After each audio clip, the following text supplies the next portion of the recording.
कैसे हो आप सब लोग? आशा करता हूँ आप सब लोग स्वस्थ होंगे और अच्छे से अपनी तैयारी कर रहे होंगे।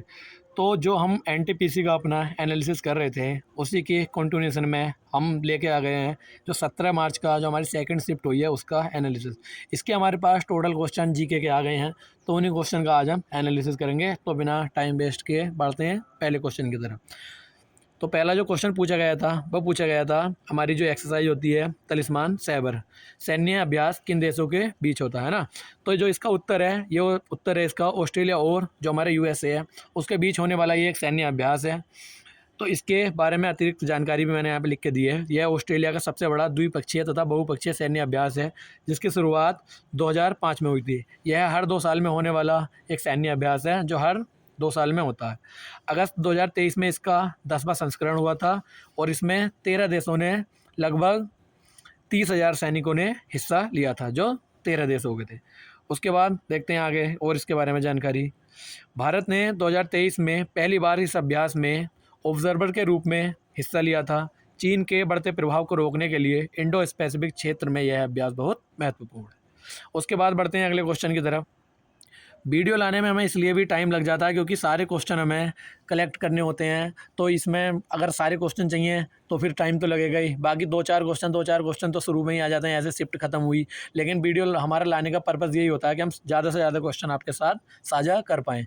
तो इसी सीरीज़ में हम जो है बढ़ते हैं अगले क्वेश्चन की तरफ। अगर आपको वीडियो अच्छी लग रही है तो हमारे चैनल को सब्सक्राइब भी कर सकते हैं। तो देखते हैं अगला क्वेश्चन। इस क्वेश्चन में मुझे डाउट है, कोई कह रहा था कि जो महिला फीफा विश्व कप है उसका जो मैन ऑफ द मैच पूछी गई थी, कोई कह रहा था जो क्रिकेट वाला वर्ल्ड कप हुआ था उसकी मैन ऑफ द मैच पूछी गई थी। तो अभी हमें फीफा वाला, ज़्यादातर बच्चों ने कहा तो फीफा वाला क्वेश्चन हम देख लेते हैं। लेकिन जहाँ तक मुझे लगता है कि जो वो हमारा महिला विश्व कप हुआ था ना 2025 वाला, जो इंडिया ने जीता था, उसके बारे में क्वेश्चन था वो। तो फीफा विश्व कप 2023 में जो फाइनल हुआ था उसकी प्लेयर ऑफ द मैच कौन थी? तो ये थी ओल्गा कैरमोना, जो कि हमारी स्पेन की थी। देखते हैं इसकी कुछ एक्स्ट्रा डिटेल। स्पेन ने फाइनल में इंग्लैंड को 1-0 से हराकर अपना पहला विश्व कप जीता था। यह निर्णायक गोल स्पेन की कप्तान ओल्गा कार्मोनो ने ही किया था, है ना। इसके लिए और अन्य जो महत्वपूर्ण जानकारी है, जो गोल्डन बॉल मिली थी या बेस्ट प्लेयर, वो मिला था एताना बोनमती को। और जो गोल्डन बूट था, सबसे ज़्यादा जिन्होंने 5 गोल किए थे, वो मिला था हिनाता मियाजावा, जो कि जापान की थी। उसके बाद जो गोल्डन ग्लव था ये मिला था मैरी एरप्स को, जो कि इंग्लैंड की थी। अब बढ़ते हैं अगले क्वेश्चन की तरफ। तो भारत के किस राज्य में औसत वर्षा सबसे कम दर्ज की जाती है? यानी कि भारत का जो कौन सा ऐसा राज्य है जिसमें औसत वर्षा सबसे कम होती है? तो ये राज्य है हमारे पास राजस्थान। तो राजस्थान में सबसे कम वर्षा होती है भारत में। अब इसका कारण क्या है? देखो, राजस्थान के जो पश्चिमी हिस्सा है जिसे थार मरुस्थल कहते हैं, उसमें जो वार्षिक वर्षा है वो 25 सेंटीमीटर से भी कम होती है।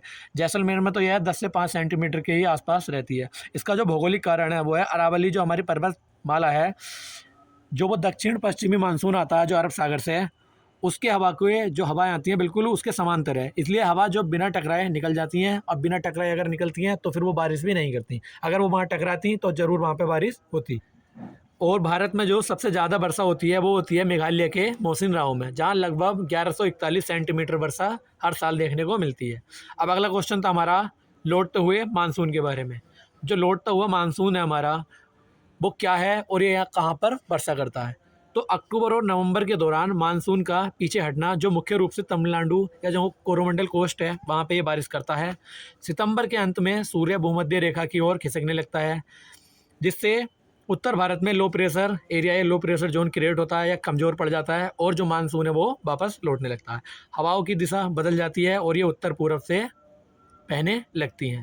देखो, ये जितनी भी एक्स्ट्रा डिटेल हमने ऐड की है ये इसलिए ऐड हमने की है कि अगर इससे कोई भी क्वेश्चन, जैसे आज जो क्वेश्चन बना लौटते हुए मानसून से, उसके बाद अगर क्वेश्चन बनता है कि हवाओं की दिशा जो बदल जाती है वो दिशा किस दिशा को हो जाती है, तो इस तरीके के क्वेश्चन की हमने एक्स्ट्रा डिटेल सारी यहाँ पे ऐड की गई है। तो आप बिल्कुल भी टेंशन ना लें, अगर आप इनको भी देखते जा रहे हैं क्वेश्चन को, या जिन्होंने पेपर दिया है वो अपने आंसर मैच कर सकते हैं, और जो आगे पेपर देंगे वो इनसे एक आइडिया ले सकते हैं किस तरीके के क्वेश्चन पूछे जा रहे हैं, है ना। तो एक्स्ट्रा डिटेल और नीचे भी है कि जब ये हवाएं बंगाल की खाड़ी के ऊपर से गुजरती हैं तो नमी सोख लेती हैं, और तमिलनाडु, पुडुचेरी और दक्षिणी जो आंध्रा के तटों पर ये बारिश करती हुई जाती हैं। इसी समय बंगाल की खाड़ी में खतरनाक उष्णकटिबंधीय चक्रवात भी आते हैं। अब जो है बढ़ते हैं अगले क्वेश्चन की तरफ। जो प्रारंभिक लोहा युग था, जिसको अर्ली आयरन एज भी कहते हैं, में कृषि के लिए किसका उपयोग किया जाता था? तो ये किया जाता था हमारे लकड़ी के हल का, है ना। तो जो पहले हमारी सिंधु घाटी की सभ्यता में, उसके बाद जो हमारा अर्ली आयरन एज आया था, उसमें जो लकड़ी के हल का उपयोग किया जाता था ज़मीनों को जोतने के लिए। भारत में लोह युग की शुरुआत लगभग हमारी कितनी 1000 BC, या जिसको उत्तर वैदिक काल भी कहते हैं, वहाँ से मानी जाती है। और जो शुरुआत में लोहे का इस्तेमाल मुख्य रूप से जंगलों को साफ करने और हथियारों बनाने के लिए हुआ था। उसके बाद कृषि में तुरंत भारी लोहे के हल नहीं आए थे, बल्कि लोग भारी लकड़ी के हलों का इस्तेमाल करते थे, जिन्हें खींचने के लिए कई जोड़ी बैलों की ज़रूरत पड़ती थी। बाद में 600 ईसा पूर्व के आसपास लोहे के फाल, जिनको हम हल की तरह ही इस्तेमाल करते थे, उनका इस्तेमाल आम हुआ, जिससे कठोर मिट्टी को जोतना आसान हो गया। उसके बाद जो अगला क्वेश्चन था हमारा, मजनू शाह किस प्रसिद्ध विद्रोह के नेता थे? तो उत्तर था हमारा फ़कीर विद्रोह, जो हमारा फ़कीर रेवेलियन हुआ था 1776 से 77 तक। तो इसके जो हमारे प्रमुख नेता थे वो थे मजनू शाह। इनके बारे में अतिरिक्त जानकारी नीचे है। यह बंगाल के ब्रिटिश इंडिया कंपनी और शोषक जमींदारों के खिलाफ एक बड़ा विद्रोह था। मजनू शाह मदारी फ़कीर सूफी संतों का एक घूमता समूह के नेता थे। उन्होंने हिंदू सन्यासियों के साथ मिलकर अंग्रेज़ों की कोठियों और खजानों पर हमले किए थे। इन्हें सन्यासी फ़कीर विद्रोह भी कहा जाता है। जो ये विद्रोह हुआ था, इसे सन्यासी फ़कीर विद्रोह भी कहा जाता है। तो इसके बारे में इस तरीके से घुमा के भी क्वेश्चन आपसे पूछ सकता है। उसके बाद बढ़ते हैं नीचे अगले क्वेश्चन की तरफ। 1950 के जो गदर पार्टी आंदोलन हुआ था, उसके जो असफल होने का जो मुख्य कारण था वो क्या था? तो ये था हमारा मुखबरी, सूचना का लीक होना और प्रभावी केंद्रीय नेतृत्व की कमी। तो गदर पार्टी, जिसकी स्थापना 1913 में हुई थी सैन फ्रांसिस्को, उस 21 अप्रैल 1915 को भारत में ब्रिटिश सेना की छावनियों को एक साथ सशस्त्र विद्रोह करने की योजना बनाई गई थी इस पार्टी द्वारा, है ना। अब गद्दारी किसने की थी? गद्दारी की थी कृपाल सिंह नामक एक पुलिस मुखबिर ने। अंग्रेज़ों को इस योजना की भनक दे दी गई थी। तो यही जो हमारे इस विद्रोह के असफल होने का सबसे बड़ा मेन कारण था। तो किसने मुखबिरी करी थी? कृपाल सिंह नामक एक जो पुलिस मुखबिर था। नतीजा यह हुआ था कि अंग्रेज़ों ने डिफेंस ऑफ इंडिया एक्ट 1915 लागू कर दिया। कई नेताओं को भागना पड़ा और करतार सिंह सरावा मात्र 19 साल की उम्र में जैसे कई क्रांतिकारियों को फांसी दी गई थी। उसके बाद बढ़ते हैं अगले क्वेश्चन की तरफ। मध्यकालीन इतिहास की पुस्तकों और लेखकों का मिलान। तो ये क्वेश्चन था इसमें। तो जो बुक्स दे रखी थी वो इस तरीके से थी, जो भी हमें पता लग पाया, जैसे बाबरनामा या तुजू के बाबरी भी जिसे कहते हैं, ये बाबर ने खुद लिखी थी, जो कि थी तुर्की भाषा में। उसके बाद कुछ पुस्तकें ऐसी थी। अकबरनामा किसने लिखी थी? आईन अकबरी, ये या इसको आईन अकबरी भी कहते हैं, अबुल फजल ने लिखी थी, ये भी फ़ारसी में लिखी थी। तारीख फ़िरोज शाही, ये लिखी थी जियाउद्दीन बरानी ने। और ये फतूहात फ़िरोज शाही, यह फ़िरोज शाह तुगलक की अपनी आत्मकथा है। तो इस तरीके से किताबें आई थी और उनके राइटर्स को मिलाने के लिए आया था। अब एक और किताब थी हमारे पास, किताबुल हिंद, ये लिखी थी अलबरूनी ने और अरबी भाषा में। ये सारे क्वेश्चन वही सेम क्वेश्चन है जो शिफ्ट में पूछे गए हैं। आप जो भी वीडियो देख रहे हैं, आप कमेंट करके ज़रूर बताएं कि यही क्वेश्चन थे कि आपकी शिफ्ट में, और जो आगे आने वाले हैं, जिससे उसको ये हेल्प मिल पाए कि हमारे चैनल पर बिल्कुल सटीक जानकारी आती है और हमारा चैनल भी ग्रो करने में इससे आसानी करे। अब बढ़ते हैं अगले क्वेश्चन। अगला क्वेश्चन ये रहा, क्वेश्चन नंबर 9। केंद्र शासित प्रदेशों यूटी में प्रशासक या जिसको लेफ्टिनेंट गवर्नर या उपराज्यपाल की नियुक्ति किस अनुच्छेद के तहत होती है? तो ये होती है हमारी आर्टिकल नंबर 239, है ना। संविधान का जो भाग हमारा 8 है, केंद्र शासित प्रदेशों से संबंधित है। आर्टिकल 239 कहता है कि यूटी का प्रशासनिक राष्ट्रपति द्वारा नियुक्त प्रशासक के जरिए चलाया जाएगा। दिल्ली के लिए विशेष दिल्ली को एनसीटी का दर्जा 69वें संविधान संशोधन 1991 द्वारा दिया गया है और इसके लिए एक विशेष अनुच्छेद 239A जोड़ा गया। यह सिर्फ दिल्ली के लिए स्पेशल प्रावधान है। बढ़ते हैं फिर अगले क्वेश्चन की तरफ। जो राज्य के नीति निर्देशक तत्व DPSP से जुड़े महत्वपूर्ण अनुच्छेद, ये हर शिफ्ट में क्वेश्चन इससे भी पूछ रहा है। जो हमारी DPSP है, कोई सी ना कोई सी DPSP हर शिफ्ट में पूछी जा रही है, तो आप DPSP को अच्छे से पढ़ के जरूर जाएं। जो DPSP है वो ली गई थी हमारी आयरलैंड से, और आयरलैंड से लेकर ऐड की गई थी पार्ट 4 में, और आर्टिकल है इसके 36 से 51 तक। जो आर्टिकल 39 ये कहता है समान न्याय और मुफ्त कानूनी सहायता, और आर्टिकल 40 है ग्राम पंचायतों का गठन। ये गांधीवादी सिद्धांत पे आधारित है। और आर्टिकल 44 कहता है यूनिफॉर्म सिविल कोड या यूसीसी नागरिकों के लिए एक समान नागरिक संहिता। और आर्टिकल 50 जो बात करता है कार्यपालिका में न्यायपालिका का पृथक्करण, separation of judiciary from executive. उसके बाद बढ़ते हैं अगले क्वेश्चन की तरफ। अगला क्वेश्चन था हमारा जो एक्सेल में आंशिक फाइल या टेक्स्ट जोड़ने के लिए किस सिंबल का उपयोग किया जाता है। तो ये किया जाता है वाइल्ड कार्ड, एक्सटेक, ये वाला जो स्टार होता है, और क्वेश्चन मार्क का। अतिरिक्त जानकारी मैंने नीचे वो लिख के दे रखी है, आप इसके बारे में भी कंप्यूटर के पढ़ सकते हैं, है ना। जब आपको पूरी स्पेलिंग नहीं पता हो तो वाइल्ड कार्ड काम आते हैं। एस्ट्रिक्स, ये जो हमारा स्टार होता है यह शून्य या कई अक्षरों की जगह लेता है। इस तरीके की हमने ये जानकारी पूरी इस क्वेश्चन की भी नीचे दे रखी है। पढ़ते हैं हम अगले क्वेश्चन की तरफ, क्योंकि टाइम बहुत हो जाएगा, वीडियो काफ़ी लंबी हो जाएगी। अगला क्वेश्चन है हमारा जो प्रिंटर है वो किस प्रकार का डिवाइस है। तो ये है हमारा आउटपुट डिवाइस। इसके बारे में अतिरिक्त जानकारी है। प्रिंटर कंप्यूटर की जो सॉफ्ट कॉपी को हार्ड कॉपी में बदलता है। जो कंप्यूटर में हमारा पीडीएफ में या किसी भी फॉर्मेट में टेक्स्ट में डेटा होता है, उसको ये जो प्रिंटर है उसको हार्ड कॉपी में पेपर में प्रिंट करके दे देता है ना। तो प्रिंटर के प्रकार आप याद करके जा सकते हैं कि इम्पैक्ट प्रिंटर होता है जो कागज़ पर प्रहार करके प्रिंट करता है ना, जो कॉन्टैक्ट से ही प्रिंट करता है, जैसे डॉट मैट्रिक। उसके बाद होता है नॉन इम्पैक्ट प्रिंटर, बिना प्रहार करे या जो कागज़ को बिना छुए, जिस पर मतलब छूना नहीं होता है, इंक या लेजर की सहायता से प्रिंट कर सकता है, जैसे इंकजेट प्रिंटर, लेजर प्रिंटर। उसके बाद अगला क्वेश्चन था हमारे कंप्यूटर से ही, HDD हार्ड डिस्क ड्राइव की मेमोरी यूनिट क्या है। तो ये हमारी गीगाबाइट या टेराबाइट। अतिरिक्त जानकारी है HDD एक नॉन वोलेटाइल है, यह स्थायी मेमोरी है। अगर इसमें आपकी जो है पावर कट भी हो जाती है तब भी इसमें डेटा बना रहता है। यह secondary of magnetic storage device भी है। तो जैसे अब हम मेमोरी कन्वर्जन भी याद करके जाएंगे, है ना। जैसे 1024 जो MB हमारी वो 1 GB के बराबर होती है, 1024 GB जो है वो 1 TB के या 1 टेराबाइट के बराबर होती है। उसके बाद बढ़ते हैं अगले क्वेश्चन की तरफ। इसके बारे में और जानकारी है कि आजकल जो HDD की जगह है ना वो SSD ने ले ली है, सॉलिड स्टेट ड्राइव। इसका इस्तेमाल हो रहा है क्योंकि यह बहुत ज़्यादा फास्ट होती है और इसमें काम करना बहुत ज़्यादा फास्ट हो जाता है, लेकिन ये इससे थोड़ी सी महंगी भी पड़ती है। अब HDI जो हमारा ह्यूमन डेवलपमेंट इंडेक्स होता है उसकी रिपोर्ट किस रिपोर्ट के बाद प्रसिद्ध हुआ। जो HDI जो हमारा है वो किस रिपोर्ट के बाद ज़्यादा प्रसिद्ध हुआ था।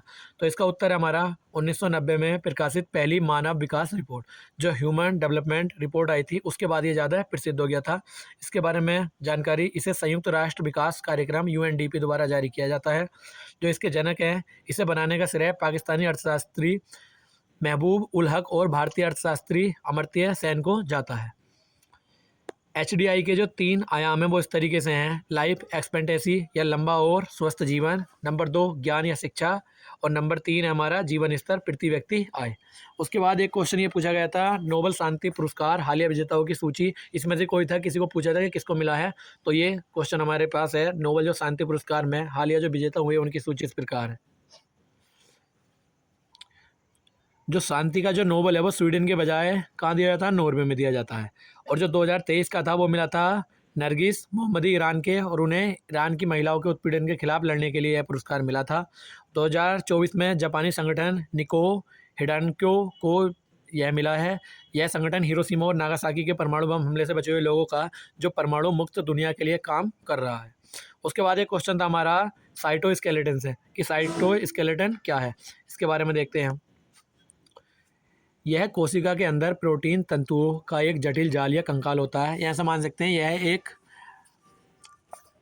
जैसे हमारी बॉडी में कंकाल होता है और वो जो है मदद करता है हमारी बॉडी को स्थिर बनाए रखने के लिए, सेम वैसे ये है। यह हमारी हड्डियों की, यह हमारे शरीर में जो हड्डियों का कंकाल होता है, वैसे ये साइटोस्केलेटन होता है कोशिकाओं के लिए।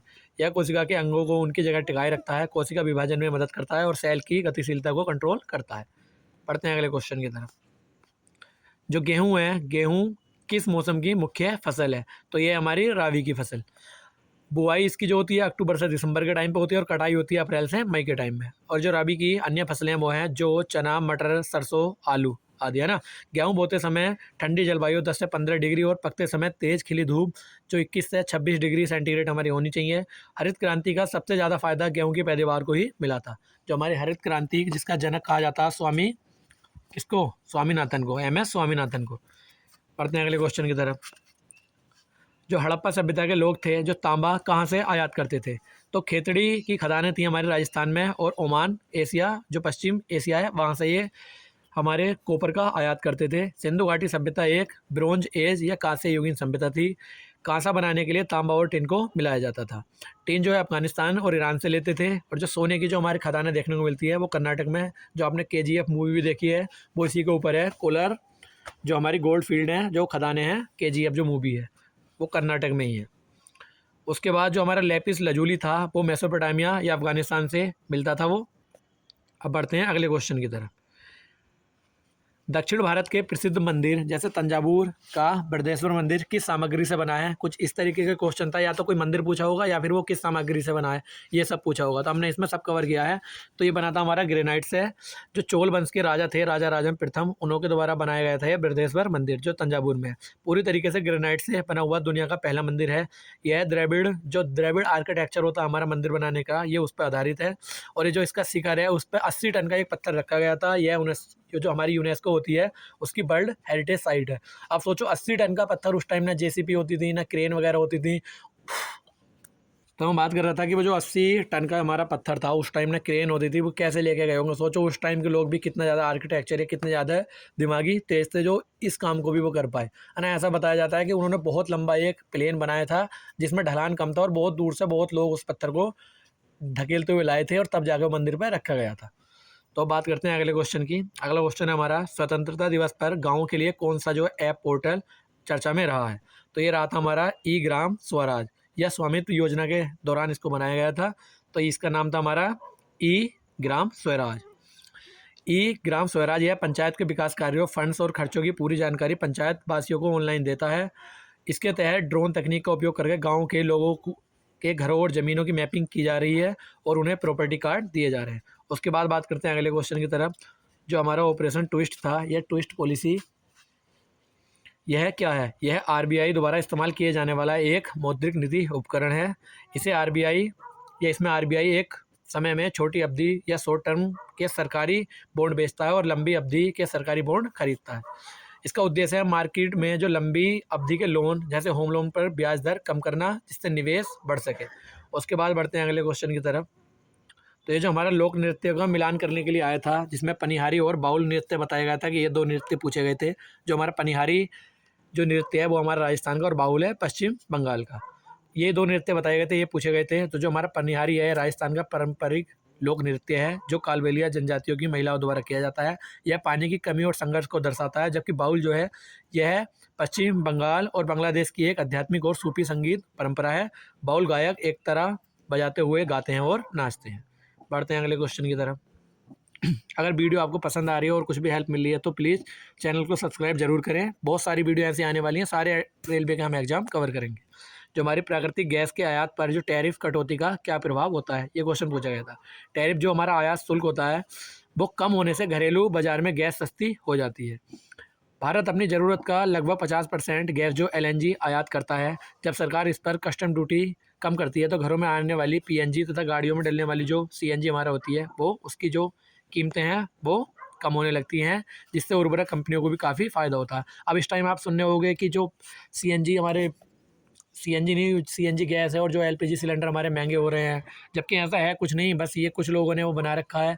अब वो हो इसके पीछे कारण क्या है? अब जो हमारी स्ट्रेट ऑफ हॉर्मुज़ है वहीं से सारा आयात ये कंट्रोल होता है। तो अभी ईरान ने वो कब्जा कर रखा है, तो अभी हमारे पास तो उतना स्टॉक है कि हम अभी काफ़ी दिन तक भी सर्वाइव कर सकते हैं। और भारत के जहाज़ तो वहाँ से निकलने भी लगे हैं, भारत और चाइना के जहाज़ ईरान निकलने दे रहा है ना। तो ऐसी कोई भी घबराने वाली बात नहीं है, सब ठीक है। ये बस कुछ लोगों ने ही मार्केट में हवा बना रखी है कि उसको स्टॉक करके रख लिया, तो जिससे उसकी कमी हो जाए, है ना। अब वो है किस लिए? क्योंकि वहीं से हम आयात करते हैं, आयात हमारा इतना ज़्यादा है तो लोग डर ही जाते हैं, जैसे कोरोना के टाइम पे हुआ था सेम, है ना। लोगों की मेंटेलिटी वैसी है। अब बढ़ते हैं अगले क्वेश्चन की तरफ।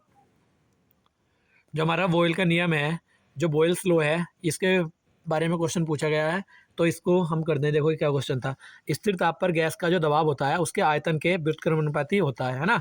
जो गैस का दबाव था वो प्रेशर जो इन्वर्सली प्रोपोर्शनल होता है, या P इन्वर्सली प्रोपोर्शनल होता है 1/B के, है ना। ये इस तरीके से होता है। अगर आप एक हवा भरे गुब्बारे को दबाएंगे या दबाव बढ़ाएंगे तो गुब्बारे का आकार छोटा हो जाएगा। तो हमारे फेफड़े भी बॉयल के नियम पर कार्य करते हैं। जब फेफड़ों का आयतन बढ़ता है तो अंदर दबाव कम हो जाता है और बाहर की हवा अंदर आ जाती है ना। तो इस पे कार्य करता है हमारा बॉयल्स लॉ। उसके बाद क्वेश्चन पूछा गया था RTI किन मामलों में छूट प्राप्त करता है या छूट प्राप्त है। आरटीआई किन मामलों में छूट प्राप्त है, आरटीआई कहाँ लागू नहीं होता। आरटीआई अधिनियम 2005 की धारा 8 के तहत, है ना। अतिरिक्त जानकारी है, भारत की संप्रभुता, अखंडता और राष्ट्रीय सुरक्षा को खतरे वाले मामले, है ना। विदेशी सरकारों को मिली गोपनीय जानकारी और व्यापारिक गोपनीयता और बौद्धिक संपदा। इसके अलावा जो धारा 24 के तहत आईबी और रोज ऐसी खुफिया एजेंसी को भी आरटीआई से बाहर रखा गया। इनके बारे में आरटीआई आपको जानकारी नहीं देता है। बढ़ते हैं अगले क्वेश्चन की तरफ। क्वेश्चन था हमारा आत्मीय सभा के बारे में, महत्वपूर्ण तथ्य। आत्मीय सभा से कोई क्वेश्चन पूछा गया होगा तो उसके बारे में हमने सारी जानकारी यहाँ पे लिखी है। स्थापना हुई थी इसकी 1815 में और कलकत्ता में, और इस संस्थापक थे इसके राजा राम मोहन राय। इसका उद्देश्य था एक ईश्वरवाद का प्रचार करना, हिंदू धर्म में व्याप्त मूर्ति पूजा और कर्मकांडों का विरोध करना। यह आत्मीय सभा आगे चलकर 1828 में ब्रह्म समाज के रूप में विकसित हो गई थी। उसके बाद हमारा क्वेश्चन ये अगला, जो दल बदल विरोध कानून है, एंटी डिफेक्शन लॉ, यह एक निर्दलीय उम्मीदवार पर कब लागू होता है। तो ये कब लागू होता है, इसका उत्तर है जब एक निर्दलीय उम्मीदवार को चुन के जाए और वो चुनने के बाद किसी भी पॉलिटिकल पार्टी को अगर वो ज्वाइन कर लेता है तो उस पर एंटी डिफेक्शन लॉ लग जाता है। अब इसको ऐसा समझते हैं कि आपने कोई निर्दलीय कोई भी चुनाव चिन्ह में आपने चुनाव में अपनी जो है उम्मीदवारी पेश करी और आप वहाँ से जीत भी गए। जनता ने जो है आपको चुना था इसलिए कि आप किसी भी पार्टी से बिलोंग नहीं करते। लेकिन जब आप जो है संसद में गए तो आपने किसी न किसी पार्टी के साथ अपना गठबंधन कर लिया। अब जनता तो पागल हो गई, जनता ने आपको वोट दिया, जनता ने आपको जिताया और आपने जाकर कोई पॉलिटिकल पार्टी ज्वाइन कर ली। तो इस स्थिति में भी आपके खिलाफ एंटी डिफेक्शन लॉ लग जाता है ना। तो इसे जो है जोड़ा गया था 52 जो हमारा कॉन्स्टिट्यूशन अमेंडमेंट हुआ था उसके द्वारा 10वीं अनुसूची में जोड़ा गया है। अगर कोई निर्दलीय चुनाव जीतने के बाद किसी पार्टी का सदस्य बन जाता है तो उसकी सदस्यता रद्द कर दी जाती है। यही मैंने आपको अभी बताया था। उसके बाद बढ़ते हैं अगले क्वेश्चन की तरफ। जो भारतीय हमारा संविधान का अनुच्छेद 25 है वो किससे संबंधित है। तो यह संबंधित है अंतःकरण और धर्म को अबाध रूप से मान्य, आचरण करने और प्रचार करने की स्वतंत्रता। यह मौलिक अधिकारों के तहत धार्मिक स्वतंत्रता के अधिकार का पहला अनुच्छेद है। सिखों द्वारा कृपाण रखना ये इसी अनुच्छेद के तहत संरक्षित है। जो हमारे सिख लोग होते हैं वो कृपाण रखते हैं तो उसको इसी अनुच्छेद के तहत उनको संरक्षित रखा है कि वो कृपाण रख सकते हैं। सरकार सार्वजनिक व्यवस्था, नैतिकता और स्वास्थ्य के आधार पर इस पर रोक लगा सकती है। ये भी इसमें एक क्लोज दे रखा है कि सरकार चाहे तो इस पर रोक भी लगा सकती है। किन किन मामलों में, सार्वजनिक व्यवस्था, नैतिकता और स्वास्थ्य के आधार पर। उसके बाद अगला क्वेश्चन था हमारा, जो हमारे तटीय क्षेत्र होते हैं, जो भी कोस्टल प्लेन है हमारे, वहाँ पर साइक्लोन से जो तबाही का सबसे बड़ा कारण क्या है। तो ये है स्टॉर्म सर्ज या तूफानी, जो समुद्री तूफानी लहर होती हैं वो। यह चक्रवात तट से टकराता है और उसकी तेज़ हवाएं समुद्र के पानी को धकेल कर एक दीवार की तरह तट पर ले जाती हैं।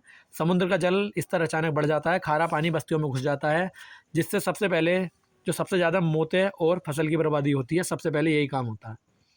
उसके बाद अगला क्वेश्चन था हमारा 1991 के आर्थिक सुधारों के बाद स्थापित जो प्रमुख वित्तीय संस्थान थे। देखो 1991 जो हमारा एलपीजी रिफॉर्म है उससे तो इतने क्वेश्चन बने, हर शिफ्ट में क्वेश्चन है।